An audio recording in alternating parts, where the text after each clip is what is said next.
வணக்கம். இன்னைக்கு டாபிக் பெண்களுக்கான புதிரான பிரச்சனை,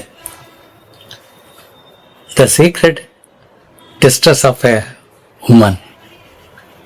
என்ன புதிரான பிரச்சனைகள்?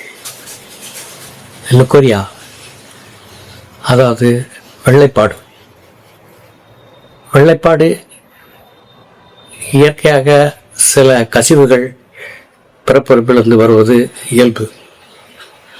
ஆனால் இயற்கைக்கு மாறாக அதிகமான வெள்ளைப்பாடு ஏற்படுமையாயின் அதை லுக்கோரியா அல்லது வெள்ளைப்பாடு என்று சொல்லப்படுகின்றது. பெண்களாக பிறந்த அனைவருக்குமே இந்த வெள்ளைப்பாடு என்ற பிரச்சனை இல்லாமல் இருக்க வாய்ப்பில்லை.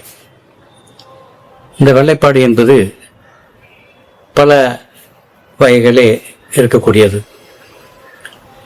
பெண்களுக்கு எப்படி மாதம் மாத விளக்கு என்பது தவறாதோ இயற்கையோ, அதுபோல இந்த வெண் பிரச்சனைகள், லுக்கோரியா, வெள்ளைப்பாடு இல்லாத பெண்கள் இல்லை என்று சொல்லலாம். அது வருகின்ற அளவு, அதோடைய நிறம், அதோடைய கேரக்டர், அதோடைய கன்சிஸ்டன்சி, அதோடைய இயல்பு, அதோடைய தன்மை, இவைகள் பெண்களுக்கு பெண்கள் மாறுபடும். பல பெண்கள் இவற்றை ரகசியமாகவே வைத்திருப்பார்கள், வெளியே சொல்ல மாட்டார்கள். காரணம், இது இயற்கையாக எல்லாத்துக்கும் இருக்குமோ, நாம் இதை பெரிதாக வேண்டாம் என்ற எண்ணத்திலோ அல்லது சொல்ல விருப்பம் இல்லாமலோ இவற்றை பெரும்பாலும் மறைத்து விடுகிறார்கள். எனவேதான் இதை the secret distress of a woman என்று நான் சொன்னேன். பெரும்பாலும் இதை ஈவன் கணவனுக்கு கூட இது தெரியப்படுத்துவதில்லை, அறியப்படுத்துவதில்லை என்று கூட சொல்லலாம். இதனால் பல விளைவுகள் ஏற்படும். அது பல விதத்திலே இந்த உடலை பாதிக்கும். எனவே வெள்ளைப்பாடு, வெண்போக்கு என்பது பெண்களுக்கு இயல்பாக வரக்கூடியதல்ல. லேசாக ஒரு கசிவு, வெண்கசிவு என்பது பிறப்பிறப்பிலே இருப்பது இயல்பு.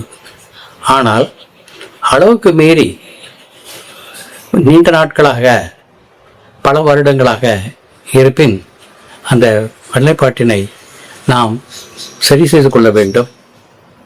எத்தகைய வெள்ளைப்பாடு என்றாலும் அவற்றை ஹோமியோபதி மருந்தில் குணப்படுத்தி விடலாம். இந்த வெள்ளைப்பாடு என்பது பெண்களுக்கு இயற்கைக்கு மாறாக வரக்கூடியது. இதில் அதன் கலர், நிறம், கன்சிஸ்டன்சி, அதோடைய தன்மை, அதோடைய கேரக்டர், இயல்பு, இவற்றை கொண்டு ஹோமியோபதியில் மருந்துகள் உள்ளன. ஒரு பெண்ணை மிகவும் தின்னாக, ஸ்லிம்மாக, எவ்வளவு சாப்பிட்டாலும், நிறைய சாப்பிட்டாலும் உடல் தேராமல் இருப்பதற்கு இந்த வெள்ளைப்போக்கு மிக மிக முக்கியமாக காரணமாக இருக்கின்றது. இப்படிப்பட்ட வெள்ளைப்போக்கினை ஹோமியோபதி மருந்துகளினால் குணப்படுத்தி விடலாம் என்பதை பணிவுடன் தெரிவித்துக் கொள்கின்றேன். பெரும்பாலும் இந்த வெள்ளைப்பாடு என்பது லுக்கோரியா பல நிறங்களிலே வருவதுண்டு. சிலருக்கு பால் போல் வெள்ளையாக வரும், சிலருக்கு சளி போல, மியூக்கஸ் போல வெளியே வரும், சிலருக்கு தண்ணியாக ஒழுகும். அதாவது கஞ்சி தண்ணி இருக்கு பாருங்க, அந்த கஞ்சி தண்ணி போற ஒழுகும். அது அப்படியே ஒழுகி தொடையில பட்டு கீழே கணுக்கால் வரைக்கும் அப்படியே ஒழுகிடும் சில சமயத்துல. அதனால பல பெண்கள் எப்பவுமே பேடு வச்சுக்கிட்டே இருப்பாங்க. காரணம் இந்த வெள்ளைப்பாடு இருப்பதால. அந்த வெள்ளைப்பாடு நீங்க பாத்தீங்கன்னா சிலருக்கு சிவப்பா இருக்கும். ஈவன் மாமிசம் கழுவிய தண்ணீர் இருக்கு பாருங்க, சிகப்பா, அதே மாதிரி சிகப்பா போகும். சிலருக்கு வெள்ளைய கஞ்சி தண்ணி மாற போகும், சிலருக்கு பால் போக போகும், சிலருக்கு சீஸு, இந்த சீஸு கட்டிகள், அது மாதிரி அந்த கட்டிகள் போல சின்ன சின்ன கட்டிகளாக துகள்களாக போகும். பலருக்கும் பெரும்பாலும் இது ஒரு நீரோட்டமாக போலவே இருந்து கொண்டிருக்கும். ஸோ இன்ஸ்டெட் ஆஃப் மென்சஸ், அதாவது மாதவிடாய்க்கு பதிலாக பலருக்கு இந்த வெள்ளைப்போக்கு மட்டுமே இருக்கும். ஸோ இவற்றிற்கெல்லாம் நீங்கள் பார்க்கும்போது பல வகையிலே இந்த நிற மாற்றங்கள் இருக்கும். ப்ரௌனாக இருக்கும், காஃபி கலராக இருக்கும், கருப்பாக வரும், நிறம் மாறி மாறி வரும், சிலருக்கு பச்சையாக வரும், சிலருக்கு மஞ்சளாக வரும், சிலருக்கு மஞ்சளும் பச்சையும் கலந்த மாதிரி வரும், சிலருக்கு அப்படியே ஒரு நூல் போல அப்படி தொங்கும், நூல் போல ஒட்டிக்கிட்டு இருக்கும். இது என்ன ஆகும்னா உங்களுக்கு கம்ப்ளீட்டாக பல வகையில் பல நிறங்களில் இந்த வெள்ளைப்போக்கு இருக்கும். ஸோ எந்த விதமான வெள்ளைப்போக்காக இருந்தாலும் என்ன கலராக இருந்தாலும் அவற்றை ஹோமியோபதியில் நாம் குணப்படுத்தி விடலாம். ஹோமியோபதி மருந்துகள் மிக அற்புதமாக பணியாற்றும், நல்ல வேலை செய்யும். பெண்களுக்கு மிக சிறப்பான மருந்து ஹோமியோபதி மருந்துகள். உண்மையிலே இந்த வெள்ளைப்போக்கு போன்ற பல மாதவிடாய் பிரச்சனைகளுக்கும் கர்ப்பப்பை பிரச்சனைகளுக்கும் ஹோமியோபதி மருந்து ஒரு வரப்பிரசாதம் என்றே சொல்லலாம். பெண்களுக்கான அந்த வெள்ளைப்போக்கிலே கன்சிஸ்டன்சி, அதாவது அந்த வெள்ளைப்படுதல் என்பது சில சமயத்தில் ரொம்ப ஒரு ஒட்டத்தன்மையாக இருக்கும், பிசின் போல இருக்கும். அவை கழுவுவதற்கு கூட மிகவும் சிரமப்படுவார்கள். ஏன்னா அது தோலோட அந்த பிறப்பொறுப்போடு ஒட்டிக்கொள்ளும். அவற்றை கழுவி எடுப்பதற்குள் போதும் என்று ஆகிவிடும். மிகவும் துன்பப்படுவார்கள், அல்லல் படுவார்கள். ஆக ஒரு அப்படி ஒட்டிக்கொள்வது. அதே மாதிரி நூல் போல போகும், ஒரு கட்டியாக போகும், திரவமாக போகும், தண்ணியாக போகும். ஸோ அதோடைய கன்சிஸ்டன்சி பார்த்தீங்கன்னா அதே மாதிரி ஒரு அஃபென்சிவ் ஸ்மெல் இருக்கும், பெயின் இருக்கும், அது எரிச்சல் இருக்கும், சிலருக்கு வலி இருக்கும், குத்து வலி இருக்கும், குடைச்சல் இருக்கும், அரிப்பு இருக்கும்.